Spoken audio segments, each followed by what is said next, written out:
ஜோதிடத்தின் பரிணாம வளர்ச்சி ஏஎல்பி ஜோதிடம். இதை படிங்க, உங்கள் வாழ்க்கை உங்கள் கையில். ஸ்ரீ குருப்பியோ நமஹ. ஸ்ரீ குரு ராகவேந்திராய நமஹ. எனதருமை குருநாதர் திருகுமுகு புதுவுடைமூர்த்தி அவர்களை வணங்கி, ஆடி அமாவாசை, ஆடி மாசத்துல வர எல்லாமே விசேஷமா தான் இருக்கு. ஆடி செவ்வாய் விசேஷம், ஆடி வெள்ளிக்கிழமை விசேஷம், ஆடி ஞாயிறு விசேஷம், ஆடி கிருத்திகை விசேஷம், அதே போல ஆடி அமாவாசை.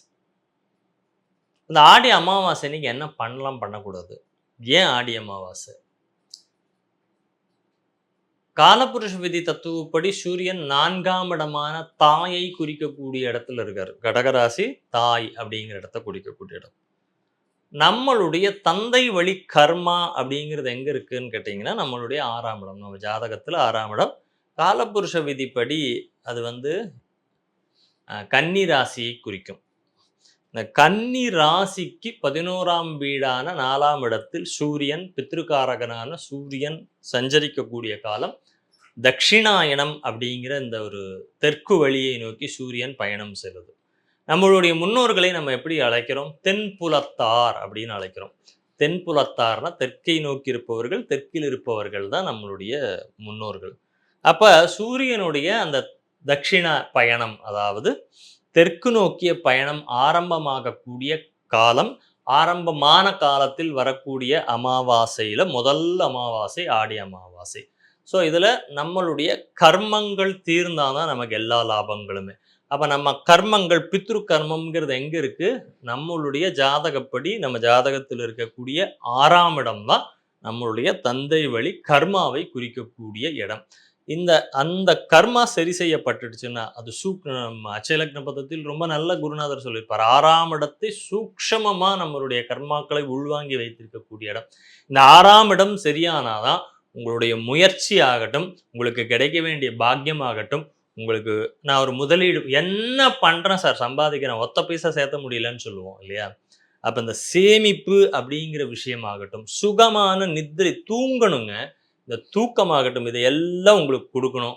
பசங்க வெளிநாடு போகணும், நல்லா படிக்கணும், எதிர்காலம் நல்லா இருக்கணும்னு இத்தனை நம்ம நிறைய விஷயங்கள் நினைக்கிறோம். இந்த அத்தனை விஷயங்களும் நல்லா நடக்கணும்னா இந்த 6ஆம் இடத்தில் இருக்கக்கூடிய கர்ம வினை அப்படிங்கிறது என்ன? தந்தை வழி கர்மா. அப்போ முன்னோர்கள் வழி கர்மா அப்படின்னு சொல்றோம். இந்த முன்னோர்கள் வழி இருக்கக்கூடிய இந்த கர்மா குறையணும்னா அவங்களுக்கு நம்ம செய்ய வேண்டிய விஷயங்களை சரியாக செய்தாலே நமக்கு அது குறைஞ்சிடும். அப்போ இந்த 6ஆம் இடத்து கர்மாவை நீக்கக்கூடிய நாட்களில் அமாவாசை ஒன்று.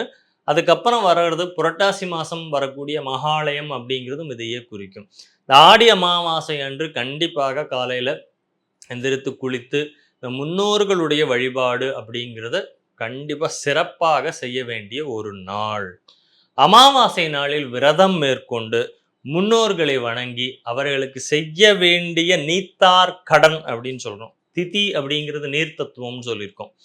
அப்போ திதி அப்படிங்கிறது நீர் தத்துவம். நீர் தான் அவங்களுக்கு கொடுக்கக்கூடிய விஷயம். ஒரு எள்ளும் தண்ணியும் இறைப்பது தான் ரொம்ப முக்கியம். நீத்தார் கடன்களை செய்து அமாவாசை என்று குலதெய்வ வழிபாடும் செய்யணும். செஞ்சுட்டு மதியம் முடிந்த அளவு, அமாவாசை மாத்திரம் இல்லைங்க, ஒவ்வொரு மாதமும் வரக்கூடிய அமாவாசை, வைத்திருதி, வெதிபாதம், மாதப்பிறப்பு, இந்த 4 நாட்கள் பார்த்துக்குங்க. மாசப்பிறப்புன்னா தமிழ் மாசப்பிறப்பு, இங்கிலீஷ் 1ஆம் தேதி இல்லை.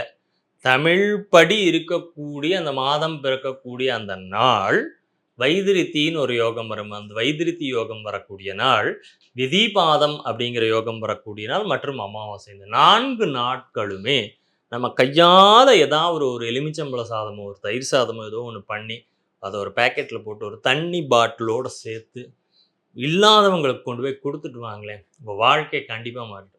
இதை ஒரு வருஷ காலம் இதை செஞ்சு பாருங்க. இந்த பித்ரு கடன் அப்படின்னு சொல்கிறோம் பாருங்க, இந்த பித்ருகள் தோஷங்கிறோம், நமக்கு ஏதோ என்ன பண்ணினாலும் ஒரு நிம்மதியற்ற தன்மைங்கிறோம், இது எல்லாம் கண்டிப்பாக இது மாற்றி கொடுக்கும். அப்போ மதியம் யாரோ ஒருவருக்கு அன்னதானத்தை கொடுத்துட்டு முடிந்த அளவு அன்னைக்கு தயவு செய்து வெளியே சாப்பிட்றத தவிருங்க. ஏன்னா முன்னோர்களுக்காக நீங்கள் விரதம் இருக்கிற அன்னைக்கு நீங்கள் வெளியே சாப்பிட்றத தவிர்க்கணும். காகத்துக்கு அன்னம் வைத்து விட்டு நீங்கள் சாப்பிடுவது நல்லது. அமாவாசை அன்று நாம் செய்யக்கூடிய அந்த தான தர்மங்கள், முக்கியமாக ஆடி அமாவாசை அன்னைக்கு நம்ம செய்யக்கூடிய தான தர்மங்கள் எல்லாமே நம்ம முன்னோர்களை போய் சேரும். ஏதோ ஒரு படத்துல பார்த்தோம். இங்கிருந்து தண்ணி இறைச்சா அவங்களுக்கு போய் சேருமான்னு ஒரு கேள்வி கேட்டிருப்பாங்க. நமக்கு ரொம்ப நெருங்கியவர்களை நாம் இங்கிருந்து நினைத்துக் கொள்ளும் பொழுது அவங்களுக்கு புறையேறுதுன்னு சொல்லிட்டு, "ஏன்டா நீ நினைச்சே என்ன?" அப்படின்னு கேட்கிறோம். எப்படி தெரிஞ்சுது? அனுபவத்துல எல்லாருக்கும் இருக்குல்ல. "இப்பதான் உன்ன நினைச்சேன், நீ ஃபோன் பண்றேன்னு" சொல்றோம். "100 ஆயுசு உனக்கு" அப்படின்னு சொல்றோம். எப்படி? நீங்க ஃபோன் பண்றதுக்கு முன்னாடியே உங்களுடைய எண்ணம் அவங்களுக்கு வருது. அல்லது நம்ம ஏதோ ஒரு விஷயத்தை நம்ம மேல ரொம்ப பிரியமாக இருக்கக்கூடியவர்கள் நம்மள நெனச்சாங்களா, நம்மளுக்கு பொறை ஏறுது. நிக்காம ஏறி இருமுவோம். இதெல்லாம் எப்படி நடக்குது? இத ஒத்துக்கிட்டு தானே ஆகணும்.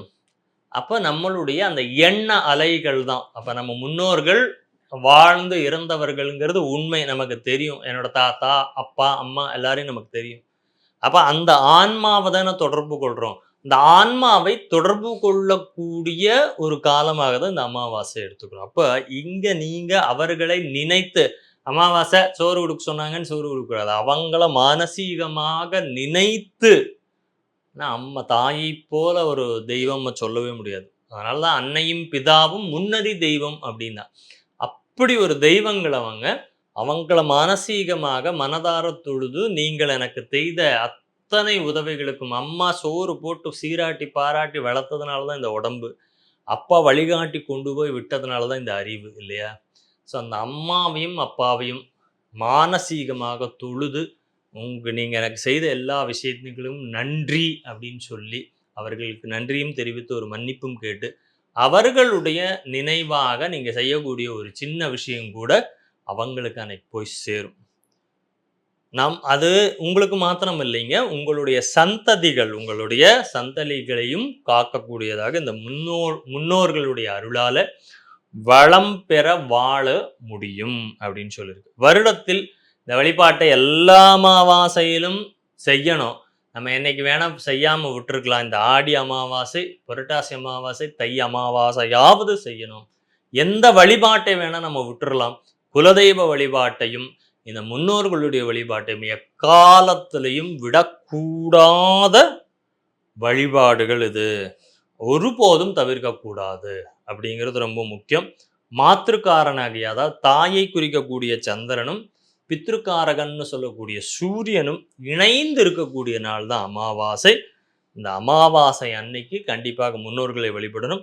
சுமங்கலிகள் அன்னைக்கு பட்டினி இருக்கக்கூடாது, இருப்பதை தவிர்க்கணும்.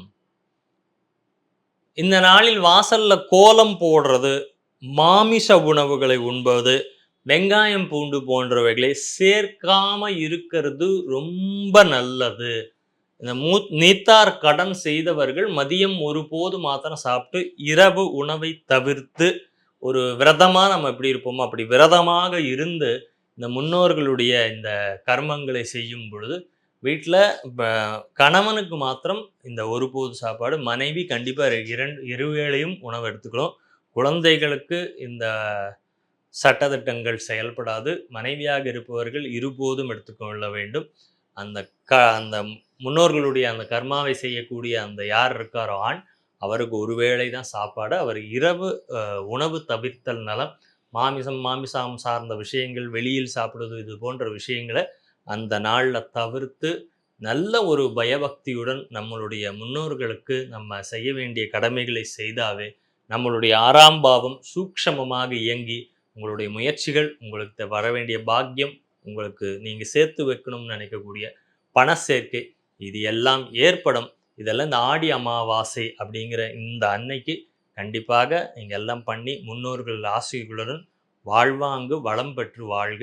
நன்றி, வணக்கம். சித்தர் பூமி.